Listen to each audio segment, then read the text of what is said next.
এই যে দেখেন আজকে সবে বরাত, তো আমাদের এদিকে নিয়ম হয়েছে রুটি বানাইতে হবে। তো আসলে এটা কোনো উদ্দেশ্য না, মানে সবাই সবার বাড়ির রুটি খাবে এরকম একটা ইয়া। তো এই যে এখানে হালুয়া বানাইয়া রাখছি।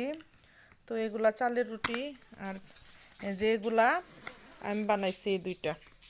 তো আমাদের বাড়ি থেকে মসজিদে রুটি দিছি, এমনকি আমাদের সমাজের যারা যারা আছে সবাই প্রত্যেকের বাড়ি থেকে মসজিদে রুটি নিয়ে আসছে। তো বাপ বেটারা 3 জন গিয়া 24টা রুটি নিয়ে আসছে, মানে এক একজনের বাগে 8টা করে পড়ছে।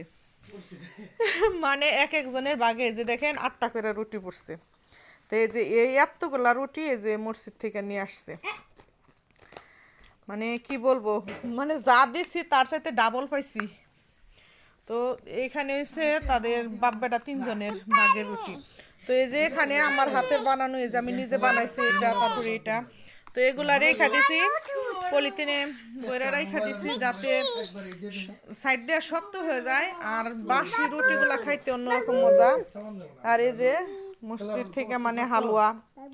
তো এটা আসলে অনেকে খারাপভাবে নিতে পারেন, আসলে এটা আমাদের সমাজে মানে সবাই বলে যে এটা একটু আনন্দ করা, মানে সবাই সবার বাড়ির খাবারটা খাইলাম, সমাজেরই খেলাম, এই কারণে মানে কি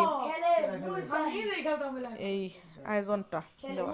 তো সবাই খারাপভাবে নিবেন না।